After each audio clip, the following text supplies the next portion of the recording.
Bonjour à toutes et à tous et bienvenue dans Cinefiles pour cette nouvelle critique, une critique absolument pas préparée, mais j'ai eu l'occasion de voir Les 47 Ronins, donc un film sorti en 2013 aux États-Unis. C'est un film de Karl Erik Reinsch avec Keanu Reeves et beaucoup de noms japonais connus mais que je ne peux pas prononcer parce que j'ai pas envie de les écorcher. Par contre, il y a quelqu'un que tout le monde connaît, ceux qui ont suivi ma chaîne et particulièrement la critique de Pacific Rim, Rinko Kikuchi, la japonaise. Elle revient dans ce film-là et joue le rôle d'une sorcière. C'est un film qui a coûté ultra cher, 175 millions de dollars. Il en a rapporté pour l'instant 145 millions. Donc il est un petit peu mal barré. Il dure 1h48 et qu'est-ce qui se passe pendant ces 1h48? C'est un espèce de paria, Kai, qui rejoint un groupe de samouraïs qui cherche à se venger de Kira, qui est un espèce de chef, voilà, qui a tué leur maître et banni justement ce groupe de samouraïs. Mon avis global sur ce film, c'est que moi je vais au cinéma pour rêver. Et là, j'ai rêvé, mais pas assez. La bande-annonce ne représente pas du tout le film. En plus, la bande-annonce française, mais elle est juste à se marrer parce que c'est vraiment, quand on a vu le film et qu'on regarde la bande-annonce après, mais on se rend compte qu'ils ont fait n'importe quoi. À un moment où ils disent « Leur armée est innombrable ». Et il y a le mec, le japonais, tout fier « Nous sommes 47 ». Et là je me suis marré parce que c'était tellement ridicule la façon dont ça avait été monté. Mais c'est un film qui était déjà mal barré à la base parce qu'il y avait les scénaristes qui sont le scénariste de Blanche-Neige et sa sœur, alors que je pense que vous avez vu ma critique qui est d'ailleurs la critique la plus vue de ma chaîne, je comprends pas pourquoi. Voilà, Blanche-Neige et le chasseur, et le scénariste de Fast and Furious, donc wouh, ça fait un drôle de mélange. C'est pas très bon, c'est en fait très classique, mais c'est tellement classique que c'est plat. Il y a un manichéisme mais terrible. Les gentils sont en couleur vive et les méchants sont en couleur sombre. Voilà, ça peut nous sembler en plus lointain, les codes de culture, cette notion de sacrifice qui nous dépasse complètement, nous les Européens, qui ne sommes pas forcément familiers avec cette culture asiatique nippone et le Bushido qui est le code des samouraïs. Donc en plus de cela, on a une perte de repères culturels et une sensation de déjà-vu assez prononcée.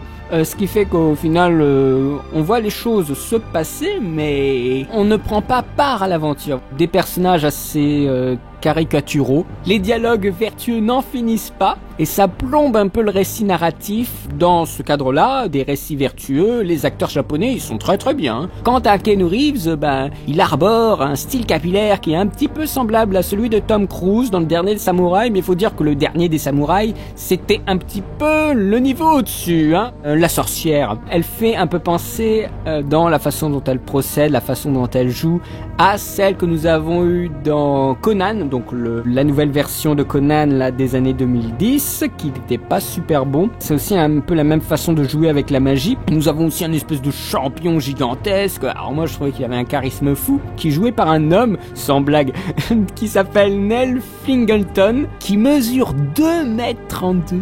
2m32 le mec, hein. Mais par contre, il meurt comme Bane, hein. C'est-à-dire comme une merde. Oh là là là. Mais franchement, on nous le présente au début du film, lors d'un championnat, tu dis oh putain le mec il déchire trop sa race, et en fait à la fin c'est trop ridicule ce qui se passe avec lui. Tu dis mais non, mais ils auraient pu faire un truc tellement épique, mais non, mais même pas. Mais il y a plein de problèmes comme ça. Et à un moment dans la bande-annonce, et même sur les affiches de film, hein, carrément, hein, on a un mec qui est tatoué avec un espèce de crâne sur le visage. Voilà, c'est un tatouage bien entendu. Le mec, il joue 11 secondes dans le film. 11 secondes, le mec avec le crâne, hein. Et qu'est-ce qu'il fout sur l'affiche, ce mec? Voilà, il y a des trucs, on sent que le film, il a été un massacre total, voilà. En plus, quand je reviens sur l'affiche, on a les 47 Ronins. Tu dis, ah, les 47 Ronins. Et qu'est-ce qu'on voit à l'affiche? C'est Reeves. Mais on s'en fout de Reeves. Justement, il y a un côté communautaire, il y a un côté de groupe qu'on doit faire ressortir, mais en fait non, ça marche pas du tout, en plus d'une absence totale d'émotion. Il y a quelques moments, tu sentais que l'émotion commençait à arriver, et ça tu disais, ah, ça commence à venir, mais en fait non, ça retombe tout de suite, et tu te dis, non, pourquoi?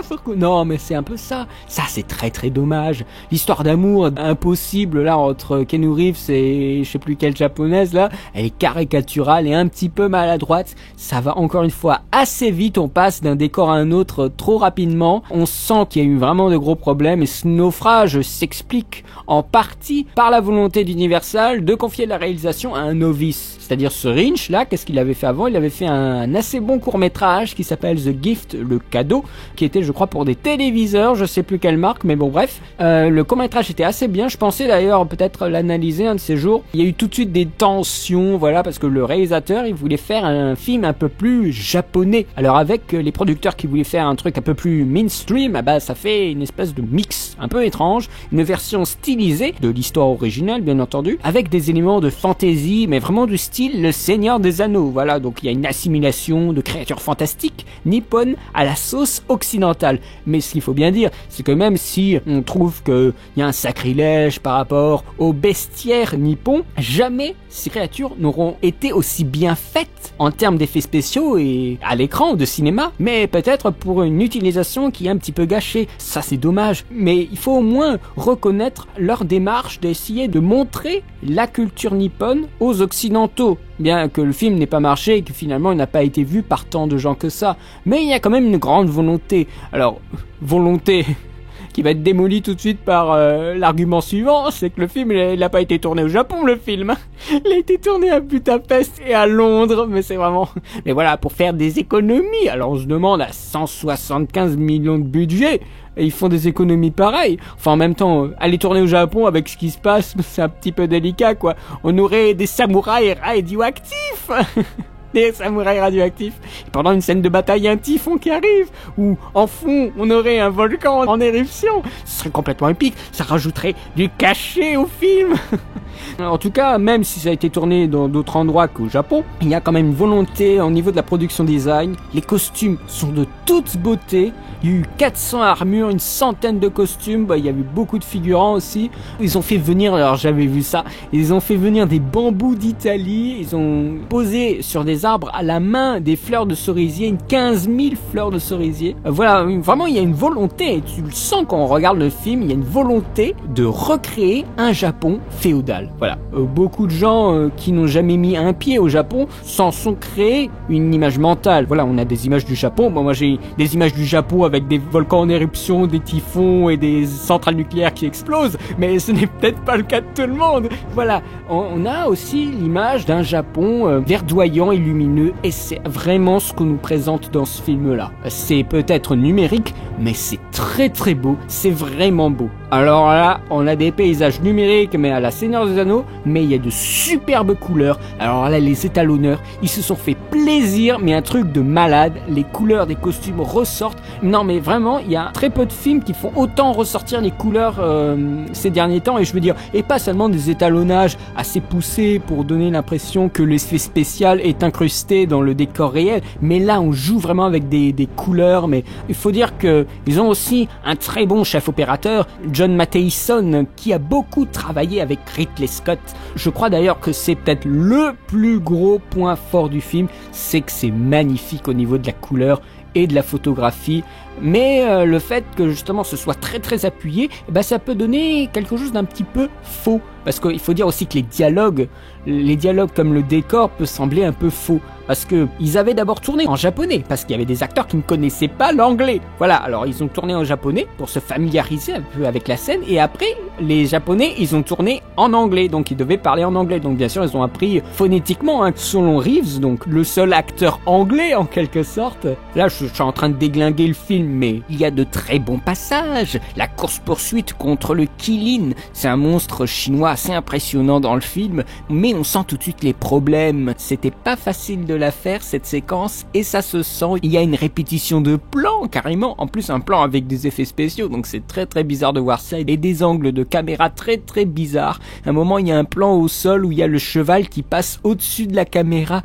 ça fait un peu cheap, on le voit d'ailleurs dans la bande-annonce. Ça sent les problèmes de tournage rattrapés en post-production, parce que durant le tournage le script a été plusieurs fois réécrit et s'est transformé par rapport à la trame initiale prévue par le réalisateur. Et c'est aussi un film qui n'est pas du tout violent. Il n'y a pas de gouttes de sang quand les gens se donnent la mort. Ça, c'est un peu emmerdant, mais il y a aussi de bonnes séquences. Moi, j'ai beaucoup aimé la scène où ils doivent aller chercher les épées. Je vous en dis pas plus, mais ils auraient pu aller d'ailleurs beaucoup plus loin dans cette séquence, mais je la trouve très bien, les effets spéciaux sont très bien. Il y a beaucoup de travelling avant pendant les dialogues. À un moment, il y a justement un travelling vers la femme qui est tout émue, et le plan sur l'homme est fixe parce que lui, il doit se concentrer parce qu'il est pas dans l'émotion, donc on ne se rapproche pas de son visage, il est déjà en gros plan et il n'y a pas un rapprochement du spectateur vers l'émotion. Donc même si ça semble un peu raté, c'est quand même un petit peu pensé. Alors la musique, il y a 2-3 moments intéressants, mais ça ne va jamais très loin. Il y a des teintes zimmeriennes par instant, mais ça retombe tout de suite, c'est un petit peu dommage. Et ce film est donc un échec en salle. Et on peut se demander pourquoi. Alors à mon avis, c'est juste qu'il est mal sorti. Et il est pas sorti au bon moment, c'est-à-dire en décembre, là où il y avait tout plein de films très importants. Là, tout ce qui était Hunger Games, Thor, bien sûr le Hobbit. Donc voilà, il y a beaucoup de blockbusters qui se bousculent en décembre et un film comme ça qui sort de nulle part, même s'il a coûté très très cher et qui n'a pas été super attendu, bien sûr ça va pas marcher. Ensuite, le film il est resté très longtemps en développement, en production, en montage, et ça c'est quelque chose qui est jamais très bon. En fait, quelque chose qu'on laisse trop longtemps fermenter, c'est jamais très bon à la fin, sauf le vin, à consommer avec modération bien entendu. Et nous avons ensuite le héros de l'affiche, Keanu Reeves, il est bien gentil, mais Matrix, c'était il y a plus de 10 ans, voilà, donc il a pas particulièrement brillé depuis, et dans le film, on s'en fout un peu de Keanu Reeves, c'est ça le problème, il manque de charisme. Son charisme s'est dissipé au bout de 10 ans, il n'a plus grand chose pour lui, donc ça c'est un peu dommage.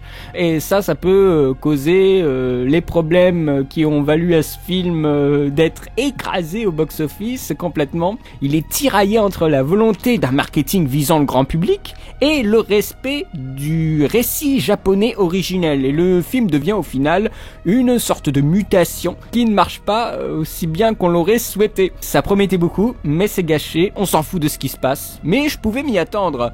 Je pense qu'il aurait fallu faire un film avant un tel projet, mais semble-t-il qu'il avait le choix, le réalisateur donc, entre un remake, encore un, de La créature du lac noir et ce film-là qui s'est vautré. Donc moi je suis un petit peu déçu, je lui mettrai un 11 sur 20, comme ça la première note qui me vient ce serait un 11 sur 20 parce que vraiment le visuel est très très beau, mais c'est quand même un gros échec pour Universal parce que ce sont eux qui vont faire le film Warcraft. Donc j'ai un petit peu peur, mais le projet de Warcraft est suivi par Blizzard avec grande attention et ce qu'a évoqué Duncan Jones quant à sa vision du film semble très très bien et semble tout à fait convenir à l'esprit de l'histoire du jeu. Donc moi j'espère vraiment que ces échecs comme les 47 Ronin ne vont pas remettre en cause les budgets pour des films qui sont quand même assez attendus. Je veux dire, le film Warcraft est quand même très attendu et il nécessite de gros moyens. Donc vraiment je souhaite de toute façon que les films soient rentabilisés même s'ils sont mauvais parce que ça ne fait que stimuler économiquement le cinéma et malheureusement celui-là, même s'il a de bonne qualité esthétique, il n'est pas très bon parce que les situations ne sont pas assez travaillées. Il y a eu de trop gros conflits entre la production et le réalisateur. Ça se ressent dans le film. Ça ne pouvait que présenter un film raté, bien que les ambitions aient été au départ intéressantes. Donc voilà, j'espère que vous n'êtes pas trop déçus par rapport à ce film-là, parce qu'il y en avait qui l'attendaient beaucoup. Donc voilà mon avis, voilà ma critique, j'espère qu'elle vous aura plu. N'hésitez pas à poster des commentaires si vous l'avez vu, si vous avez envie de le voir, ou du coup, plus du tout après ma critique. Je vous laisse discuter de ça, je serai tout à fait ravi de regarder vos commentaires. Et quant à moi, eh bien... il se trouve que je vais pas tout de suite enchaîner sur les Disney. J'ai trouvé 2 autres films asiatiques, dont un que j'attendais énormément, donc je vais vous en faire la critique. Il y en a 2 qui vont suivre, et peut-être qu'après il faudrait s'y mettre au Disney. De toute façon, ils sont toujours en cours d'écriture. J'ai déjà préparé quelques films et quelques analyses de séquences, bien entendu. Donc c'est toujours en cours, hein. Il faut pas penser que là j'essaye de repousser parce que je vais pas le faire. Non, je vais le faire, mais voilà, le principe aussi souci de Cinephile, c'est de pas avoir une ligne éditoriale et je peux faire ce que je veux, donc je peux aussi repousser Disney, de toute façon ça va arriver. Donc ne vous inquiétez pas, restez connectés. Moi je vous souhaite très bonne journée, très bonne semaine et je vous dis à très bientôt pour de nouvelles vidéos. Allez, salut!